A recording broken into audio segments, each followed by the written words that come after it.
What's going on YouTube? It's Tej, back again with another video, and today we're talking about and grading Todd McShay's latest 2023 NFL mock draft. Always excited to see what Todd is thinking. I'm excited to bring this video your way. Be sure to like if you are enjoying today's video, subscribe if you're new, and be sure to let me know what you think about McShay's picks down below. Who does he have going too high? Who does he have falling too low? Who's your favorite team? And do you like the pick in the first round? So, let's go ahead and kick things off with a trade up at number 1. I believe in McShay's last mock, he did not do a trade, so he is going to go ahead and have the Indianapolis Colts move up to 1 and secure Bryce Young. Not mad about it whatsoever. His weight, as we get closer and closer to the combine, is going to be interesting. I think he'll probably be right around that 190 mark. It's really the height, 5'10 and a half is kind of what I feel like the consensus is kind of sat at with him, which, not ideal, but he is a great passer over the intermediate parts of the field. So despite his height limitations, he's still been able to thrive in that aspect of his game. Plus, this dude is so slippery in the pocket. So there's a ton of things to like about Bryce Young. He's a clear QB1 tier in that tier of his own, might I add. So would love this pick. And for the Colts, it's like, hey, let's fix that hole in the middle of our roster that was left by Andrew Luck. And let's go ahead and make that long-term investment as opposed to Band-Aid shopping with Phillip Rivers, Jacoby Brissett, Carson Wentz. None of that worked, so I'd like to see them make this type of an investment and go get that future franchise guy. Then it's CJ Stroud going to Houston. I could totally see this. Once we get into Indianapolis and we start hearing some of the buzz around the quarterbacks, I'll really be interested to see, kind of where the league consensus is at. It feels like, getting to talk to you all, a lot of it's Young at 1, then Stroud, then, Levis probably thereafter. But, the NFL is a different beast. And I think a lot of scouts and, talent evaluators are going to have Levis a little higher than that. So I am really interested to see how that plays as a factor. And then also, how much does that Ohio State system and the talent on that roster maybe work against CJ Stroud? So all things that you'll have to wait and see what kind of those murmurs are. But hey, here for Houston, you get that future franchise guy. Same thing we're talking about in Indianapolis. Let's see this fully take to the next step. Let's move forward with this rebuild. The Colts are obviously a lot further along. That's why they're moving 4 up to 1. And that comes on the shoulders of having to start Sam Ehlinger for a handful of games, Matt Ryan being at the end of his career, all that sort of stuff. For Houston, it's really a fun situation because it's like, all right, Let's see it. Nick Caserio, what have you put in place for this franchise quarterback? And hopefully, with I think a home run of a head coaching hire tomorrow, I'm going to be doing my grades and ranking of the head coaching hires. But D'Amico Ryans, I think they knocked it out of the park with that. Now let's see. Pair him up with the future franchise quarterback. Where are the weaknesses? What holes still need to be filled in this roster? And where are some of the strengths that they already have? So, yeah, this pick makes a ton of sense to me. It comes down to Levis or Stroud here if Young's off the board. Then at 3, the Cardinals get Will Anderson. Yep, no surprise there. I'm going to assume Jalen Carter then at 4. Yep, and it's another, grade to mock where it's 2 quarterbacks somewhere there in the top 4 in any order, and then Will Anderson, Jalen Carter. So nothing crazy there, and this is kind of a chalky order, but I'm mad about it. And then Tyree Wilson to the Seahawks. This is becoming one that I hate doing the same pick over and over and over in mocks, but he's just kind of the edge rusher that Seattle doesn't have right now. And, while I feel comfortable with him being a top 10 player in this class and top 5 feels a little rich, I feel better about him as a top 5 prospect than Myles Murphy. I feel like you can get more out of Wilson right away. And for a team that was in the playoffs last year, I think that, NFL ready, ability and the guy that you could throw out in the field right away and get production from, I think that's something they'll covet. So, and also just a team that's always prioritized length. And, dude, Tyree Wilson has length to spare, 6'6", 280.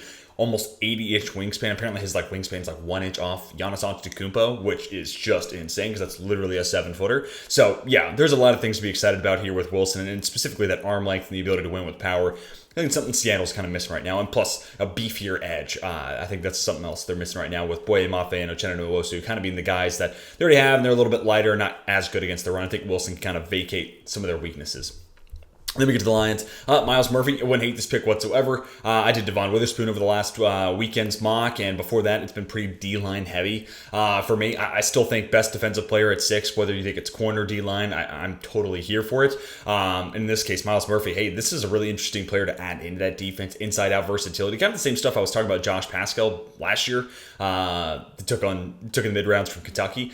Here they just get a first-round version of that, and someone who's 6'5", 275 has the perfect build for somebody playing that position, and also a freak athlete. So there's a lot to be excited about. And, I think the Lions, with some of the other pieces already in place, kind of buys Myles Murphy some time to come along as a pass rusher. I think because he's a good athlete and because of that size, he'll be a pretty good run defender right away. And then he'll do so just like Travon Walker last year, where it's like he bats up a pass, comes away with a pick. Like there's just some things that twitchy athletes can do that others can't. That's why athleticism is king in a lot of ways. And I think you'll see some of that with Myles Murphy right away. It's just as a pass rusher, don't expect this guy to be a rookie and, generating double-digit sacks. Like, that's just not going to be him right away. So I think because of the situation in Detroit, like Aiden Hutchinson's already there. Houston had a great year last year. I think Aleem McNeil over the nose. I think you got something there to work with. This could buy Myles Murphy the time to, I'm going to be a solid run defender, and this is a team that could certainly use that run defense help. And then with a year or two's worth of reps and some coaching, maybe he then takes that step forward as a pass rusher. So I like that fit too. Him or Witherspoon. I wouldn't hate that pick whatsoever for the Lions at 6. Will Levis then at 7 to the Raiders. Yeah, this is going to be really fun. I mean, is Aaron Rodgers going to Las Vegas? I'm starting to think it's more likely because why would Aaron Rodgers want to share a Hall of Fame ceremony with Tom Brady? Like, I know that's so petty, but it's Aaron Rodgers. That petty stuff matters. Like those little minutia details he cares about. So I think he's going to play at least one more year so he doesn't have to share that with Brady. We'll see. Maybe if Brady decides to unretire a second time, maybe then Rodgers is like, yep, okay, cool. I'm going to go ahead and take this one and retire. But don't see either one of those scenarios happening. So I think Rodgers is going to play another year, and, kind of the Raiders and the Jets are those front runners. And, I think the scenario where if Rodgers goes to New York and is the Jets guy, then Jimmy Garoppolo, I could see on like a 2-year contract for the Raiders. Still keeps the door open for them to draft someone like a Will Levis or an Anthony Richardson if that's their guy and that's the project they want to take on, or however the board ultimately plays out. Because I think you could structure that Garoppolo contract in a way of, it's 2 years, but it's really just 1 year and then maybe a little bit of a dead cap hit for that second year. So I think that's a way of being able to, get that bridge quarterback, but also address quarterback in the future. But if they get Aaron Rodgers, I don't think that is going to be in the cards per se. So, if it's Levis, that to me would signal that it's Jimmy Garoppolo, and I'm sure that's exactly what McShay has written up here. But if this is Rodgers, I think they go elsewhere. Best defensive player available would be kind of the route I would go down. Then we get to 8, Peter Skoronski of the Falcons. Don't hate this whatsoever. I've been going best defensive player available here. A team that obviously needs a ton of help. Brian Branch or D-line, I would love here. Honestly, if we're talking corner at 6 to the Lions, in this scenario, first corner, if you're picking, Christian Gonzalez paired up with AJ Terrell would be fire in my opinion. But Peter Skoronski, I think is a really fun fit and a guy who can get out and move. And for an offensive line that is a huge part of what Arthur Smith is asking those guys to do. So I think Skoronski makes a ton of sense. He's a logical fit. You can move on from Elijah Wilkins. This also could set up a situation where maybe he becomes a tackle further down the line, but right away could be a guard. So I see a path to him on the field right away, but also a long-term importance and value. And even right now, this would be something that just further cements a strength for the Falcons. And you get younger, you get cheaper at a certain position. So, I'm totally here for it. And the value right around 8 for Skoronski, I think is fair. He's my offensive tackle too, but nonetheless, given the hype and where I think a lot of people are with Skoronski, I think 8's a pretty decent place to nab him up. Then at 9, we get to the Carolina Panthers taking Anthony Richardson. So we have 4 quarterbacks going in the top 9. I do think that scenario is live. I thought it was more likely when I thought the Aaron Rodgers to Vegas stuff was kind of I didn't think that was really logical. I didn't think it was going to happen. Honestly, I was kind of starting to lean, Rodgers is going to make it up in Green Bay. They're going to figure it out. They'll come to terms. Then the Jets started to make a lot of sense. Now they bring in Hackett too. So, like I said, Jets and Raiders make the most sense for Rodgers. If he doesn't end up in Vegas, then 4 quarterbacks in the top 9 certainly is plausible. So that would leave Carolina with Anthony Richardson, which, Anthony Richardson getting to work with Frank Reich. If there's a place for him to go, I'm excited to see what Frank Reich could get out of him. I'm a big Frank Reich believer. Again, that head coaching ranked and grades are coming out tomorrow, so be sure to come back if you want to hear more of my thoughts on that. But, one of the best offensive minds, right? Like a big reason for why Carson Wentz was an MVP candidate when, Reich was in Philadelphia as the OC. And, honestly, got a whole lot. Squeezed every little bit of juice still left in the corpse of Phillip Rivers when he was in Indianapolis. So I think a guy who, if there's someone to crack the code and get Anthony Richardson to the best of, Frank Reich would be towards the top of my list. And there's a lot to be excited about with Anthony Richardson. His combine's going to be interesting because, I figure he's probably going to be around 6'4", 230, maybe 225 pounds. And he's, right, I would assume the fastest quarterback in this class. So I wonder if, based on that assumption, if he even runs. And if he doesn't run, then we have to ask the question, how much are you actually going to do? So his participation level at Indy is going to be fascinating because he's a guy that I'm just going to throw the ball out of the stadium. I'm going to run a 4.5 at my size, and I'm just going to have everybody going ooh and ah at my tools, because it's an event made for Anthony Richardson. But at the same time, maybe they're thinking, hey, well, if he's already the fastest quarterback, why even potentially damage his stock if he doesn't run as good as we hope? And then, we know his passing ability right now is a little bit of a work in progress, so let's not put that out there. Let's not put that in front of evaluators' eyes. Let's wait till his pro day. I can really see it going in a variety of ways, but I hope he does do a whole lot, because this is an opportunity at Indy that he just tears it up, and then we can start having conversations about him locking himself into the top 10 maybe, or, depending on people's boards, maybe he leapfrogs somebody and becomes QB3 in a class. So really interested to see what he does at the combine, but very moldable ball of clay. There's a lot to be excited about. It's not like Malik Willis last year where you're having to teach this guy to play quarterback. Richardson does do a lot of things right. He just needs to iron out that consistency. And again, Frank Reich, I think that's a perfect pairing for Anthony Richardson, and I think that's a great person for Frank Reich to try to get the most talent out of. Then we get to Eagles. Brian Brzee. He's been slipping pretty hard down a lot of mocks, so it's kind of reassuring to see McShay still thinks of him as a top 10 guy. And man, this fit here for the Eagles, pair him up with Jordan Davis, in ideal terms. Jordan Davis would be your big mammoth person in the middle to stop the run. Then Brzee could, still be a high-end athlete. I think, add 15, 20 pounds. I think he'll still be a solid run defender. But ideally, with some time, could figure it out as a pass rusher. And then you're talking about having these unbelievably kind of one-of-one athletes there in the middle. One who's Jordan Davis size, and then one who's Brian Brzee, and with that athletic ability and that get off, that dude has the making of being a high-end pass rusher from the middle. So for a team that prioritizes defensive line depth, I don't hate this pick whatsoever. Lucas Van Ness is someone else I would consider here, but Brzee here at 10. If you think that he's still in that top 10 conversation, I don't hate that pick whatsoever. Maybe I don't think he'll last till 31, but maybe they could trade up from there, or maybe they even trade back from 10. I know we had the trade for 1. I don't know how much McShay is going to be incorporating other trades in these mock drafts, but this could also be a spot where if the Eagles really like Brzee, maybe they're swapping back and letting the Jets move up a couple spots, or whatever, just throwing out a scenario there. So maybe that's, if this is their guy, maybe they're trying to trade back and then take him later. Then we get to the Titans. Paris Johnson Jr. would love this pick. He's my OT1, so I think this would be the best thing that the Titans could do for that position. Really good athlete, perfect size. 6'6", 315, great footwork too. Looked good as a first-year starter at left tackle, was good before that at right guard, so you're even getting a little bit of flexibility. But for Tennessee, this is your Taylor Lewan replacement, because he's going to be cut, and he's certainly an upgrade over Dennis Daly. So yeah, this is the move. And I also think he'd be, I talked about Broderick Jones kind of feeling like a Titan in what they want to do, being a high-end mover of people, that strength profile. Paris Johnson Jr. could do that, and he's a high-end athlete, so he can get out and block too. And then ultimately, I think he's a much better pass protector. So this would be the pick that I would make, and I think it would be a pick that would make Ryan Tannehill, if he is back as a quarterback, very happy, versus Broderick Jones, who I think is a little bit raw. So I think this is like the perfect scenario here for the Titans. So let's move on to 12. We get to Quentin Johnston going to the Texans. I'm here for this, and then in this scenario, we're talking about C.J. Stroud, Quentin Johnston. I'm here for that. Stroud's got a solid arm. He's a really accurate passer, especially deep down the field. I'd love to see a guy that runs 4.3, 6'4", 215, maybe 220 pounds, and with great body control. I want to see that deep ball. I want to see that connection be made. But also a guy that, hey, C.J. Stroud coming from a system where everything was kind of perfect. Great receivers. Ryan Day's scheme itself is one of the best in college football. The offensive line is always really good. So maybe that transition to the NFL level is a little tough, and you're just looking to make the game easy for Stroud. Well, Quentin Johnston's a great satellite player. Get the ball out to him in space, throw him a bubble at the line, and let the man work. He was one of the best players in college football, especially given his size, at forcing missed tackles last year. So he can make the game really easy for your quarterback, but also could be a great avenue for your rookie QB to create some big plays. So I would love to see this fit, whether it's Levis and Johnston, Stroud and Johnston, or Bryce Young and Johnston. I'm here for the QB wide receiver pairing for Houston. Then at 13, we get Broderick Jones to the Jets. I think this does make sense. He's the next best tackle available, at least in the consensus way of looking at it. I have Anton Harrison ahead of Broderick Jones, but if you're talking consensus, I think most people would have Broderick Jones over Harrison, but that's fine.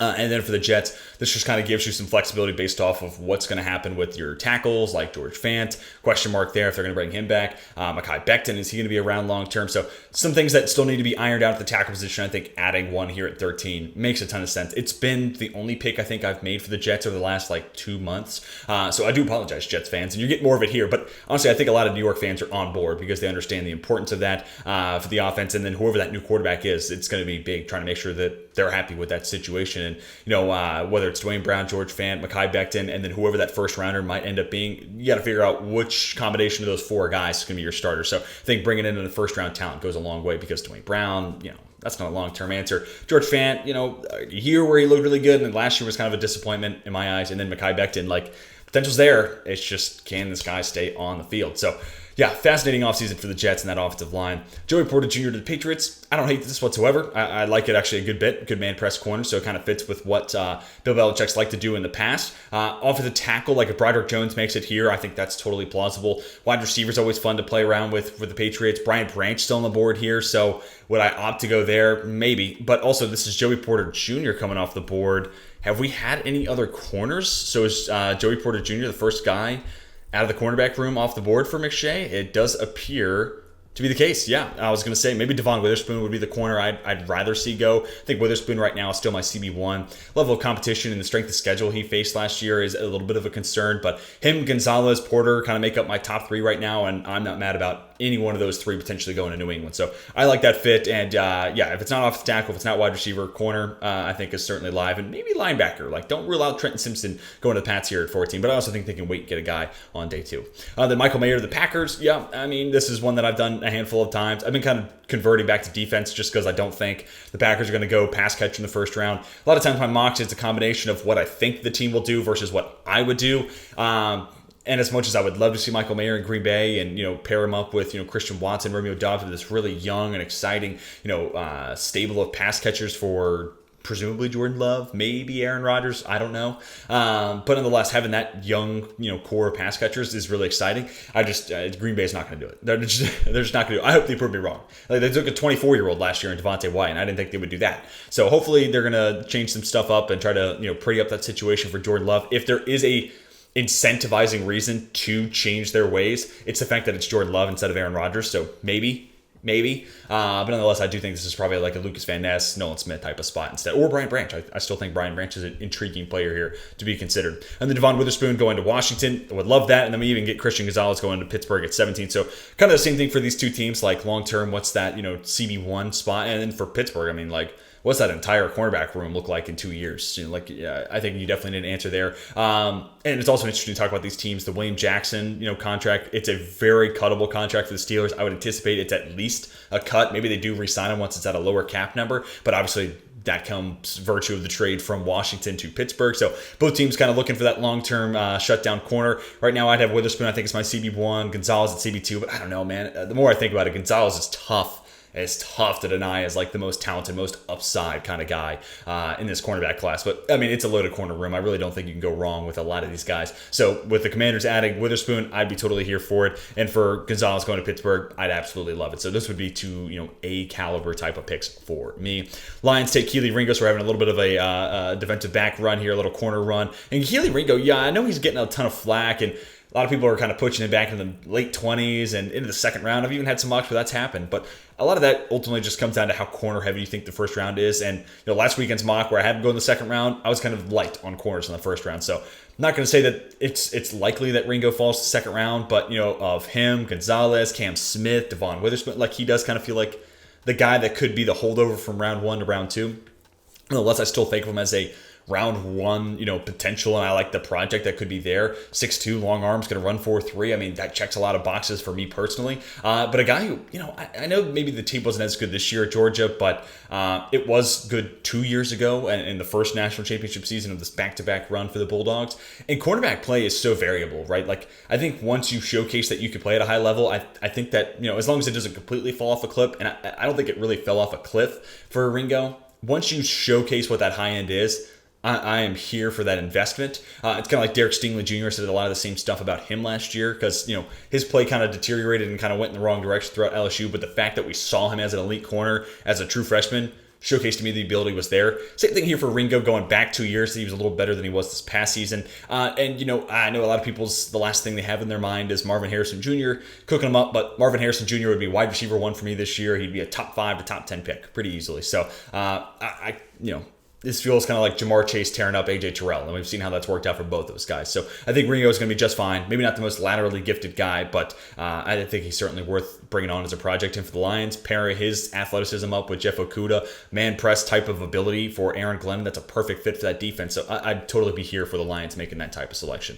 Then the Buccaneers take Lucas Van Ness. Yeah, this would be a fun one. Inside out versatility, great, power player. And when I say inside out versatility, he kind of had an interesting career in Ask from Iowa. He played a lot of his snaps on the interior, even some stuff at nose, which is wow. I mean, that's kind of fun to think about. But realistically, I'm thinking, for Tampa's defense, 3-4 DN to that edge rushing spot as a stand-up outside linebacker, I think he could potentially do both. And then depending on the situation, you're in the nickel, 4-man front. Yeah, maybe he could be that interior rusher. I don't hate that as much. I think he's right around 290 pounds. So enough size, I think, where he could pull it off. But man, this guy's ability to turn an explosive first step, that speed into power, is among the best in this class, but a lot of bend to go off of it. So he's a really intriguing player. And really, when you talk about speed to power, get off on the line of scrimmage, and bend, like those are special traits and things that we're all looking for. So the fact that he's kind of got all three of those, that makes him a really fun prospect. And honestly, I don't know if he makes it to 19. He feels like a hot name right now. So let's move on to the 20s. We get to Seattle Seahawks. Brian Branch, yeah, I'd be totally here for this.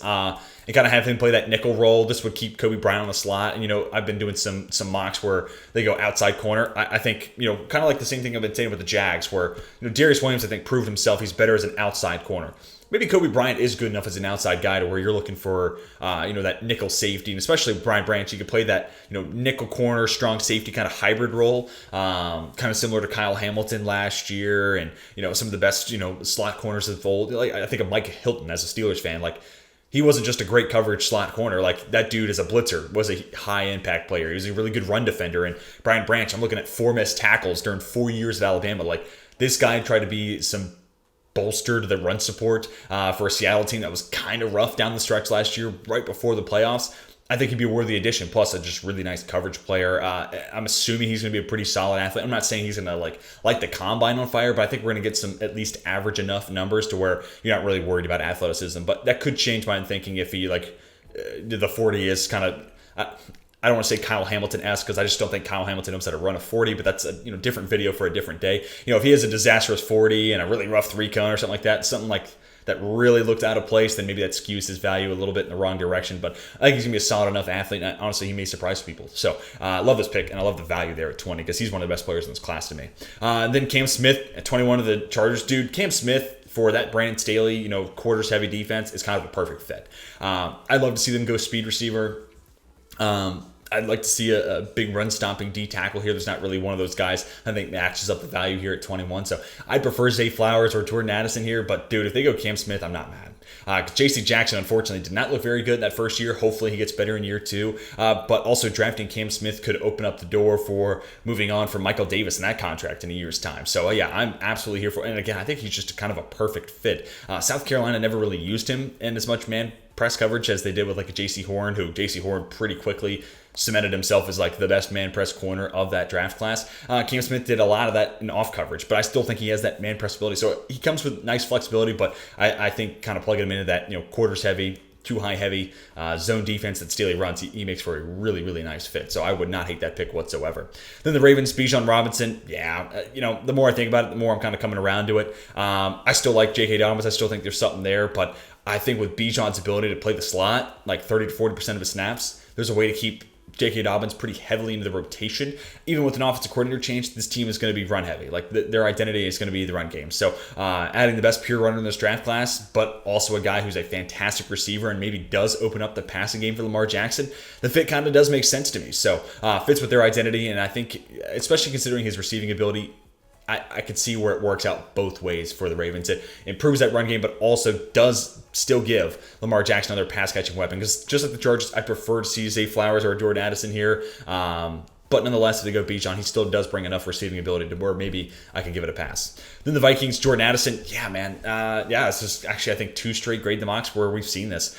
I'm here for it. Look, if they wanted to move Thielen full-time in the slot, had Jordan Addison and Justin Jefferson on the outside, I'm absolutely here for it. Crisp route runner, and Addison's an assassin in the midfield. That's what really separates him from just about everybody else in this class. Michael Wilson showcased a lot of really good stuff. The Senior Bowl is a possession type, route runner type, but like nobody touches Addison's intermediate route running in this class, in my opinion. But also enough explosive steps, or enough explosive speed, to be able to work down the field and create separation. And actually did clean up the drops a fair amount this year. Granted, the volume also went down, so the drop percentage isn't necessarily a huge change from Pittsburgh to USC. He had like 11 drops 2 years ago, despite winning the Blitnikoff, but he also had basically the entire pass game volume of the Pitt offense going to him. So a little different once you get to USC and you get Caleb Williams, who's a good quarterback and can kind of throw anybody open, and Lincoln Riley's a great offensive mind, of course, so he's going to get other people open as well. But nonetheless, I still saw a lot to be liked, a lot to like about Addison.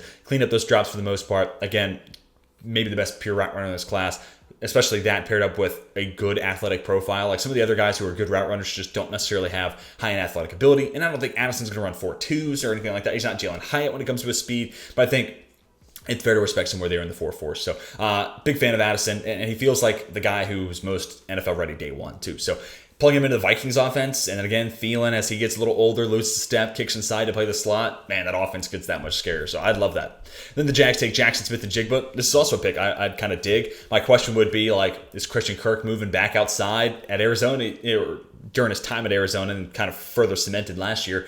He's a lot better as a slot receiver than he is as an outside guy. And I don't think Jackson Smith and Jigba is going to be an outside wide receiver. Who knows? Maybe he'll run a 4.4 at the combine. I could start to change my mind. But I don't think he's going to have that in his future.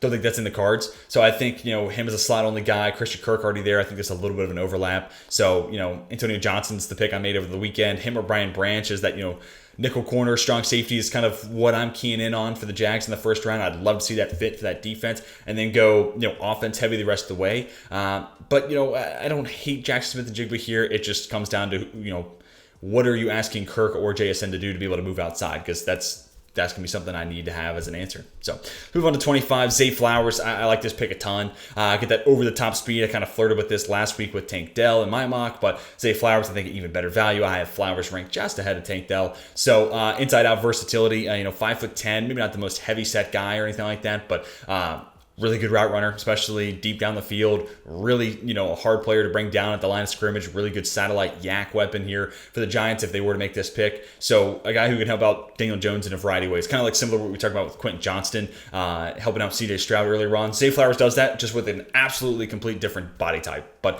a lot of those same skills are there. So, yeah, I would love to see this fit. I like this pick a lot for the Giants and trying to get better in an area where they just desperately need some help. Cowboys take O'Cyrus Torrence. Yeah, I've been kind of looking to make this happen in my mocks of my own, but sometimes the board just kind of works against me. I'm sure I'll make it happen eventually. But O'Cyrus Torrence, keep a strength of strength for Dallas in that offensive line. Allows you to move on from McGovern pretty comfortably. O'Cyrus Torrence plugged in at left guard. Tyler Smith's your full-time left tackle. Hopefully Tyron Steele comes back healthy at right tackle. And then, of course, Zach Martin is a future Hall of Famer at right guard. So, then Piat is just kind of your weakest link at center. But if that's your weakest link, then I think you're solid. So I wouldn't hate this pick whatsoever. And it kind of just fits with, what's been a strength over, almost 2 decades now for the Cowboys. And going back even further, if you want to go back into, of course, the Aikman and Michael Irvin and Emmitt Smith, heyday, that O-line was insane. So kind of been a strength for the Cowboys for 2 of my lifetimes. So it's pretty awesome and keep it that way by taking Cyrus Torrence at 26. Jahmyr Gibbs to the Bills. Okay, this is kind of one where I'm not necessarily. If it's not Bijan, I really don't feel the need for the Bills to add a running back in the first round. Offensive line. It sucks that Cyrus Torrence was the pick right before this, but I think Steve Avila as a fringe round 1 guy, I wouldn't hate that pick whatsoever, especially as the best pass protecting guard I think in this class. I think it makes a lot of sense in Buffalo. That's why I made it the pick for the Bills in the first round last week. But also corner, it's kind of interesting. Wide receiver could be fascinating depending on how you feel about Khalil Shakir and his role. Michael Mayer still on the board here too, right? So could you even do that? Double down with him and Knox? I know they give that extension to Knox, but draft BPA. It'll go a long way. So I think I'd rather see something else here than running back. But if it's Bijan, that would be my exception. Like, you can go running back if it's Bijan. For Jahmyr Gibbs, And also considering, I've used this analogy a couple times now where if you consider Dalvin Cook the A-graded version of Dalvin Cook, James Cook is the B- version of that, and then Jahmyr Gibbs is the B+ version of that. So you'd be getting a marginal upgrade over the guy you just drafted the second round, which an upgrade's an upgrade, especially when you're hunting for Super Bowls. But I don't feel the need to use a first rounder to get like a half letter grade improvement at running back. So yeah, I'd rather see this pick used elsewhere. Then at 28, we talk about Dalton Kincaid going to the Bengals. So now I'm losing my mind. I must have forgotten that Michael Mayer went somewhere. But nonetheless, Kincaid going to the Bengals. He's a much better athlete than Michael Mayer. Yeah, Mayer did go to Green Bay. Okay, so apologies. My memory obviously not great. But okay, in this scenario, I could look more fondly on this. Going back to the Bills, then obviously Mayer's on the board, then don't consider it. But Kincaid, a better athlete than Mayer, so I'm almost kind of interested in how the Bengals maybe prioritize that. But also, I have Darnell Washington. My tight end rankings actually is coming out later this week. I have Washington ranked ahead of Kincaid, but I actually have another tight end ranked ahead of Kincaid as well. But again, come back for that video. Wouldn't hate this, but I think there's just better value on the board. I'd rather take Darnell Washington because, hey, what have we been talking about for a couple of years now that is the big problem with Cincinnati?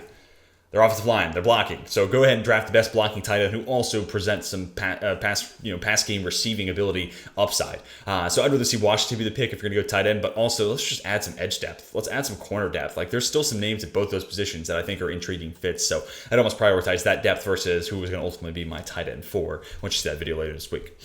Keon White to the Saints. Yeah, this is one I think makes a lot of sense. Like I've been having a hard time getting White into the first round of my mocks. But nonetheless, I feel like he definitely should be there. So, tight end turned edge, transfer from ODU to Georgia Tech.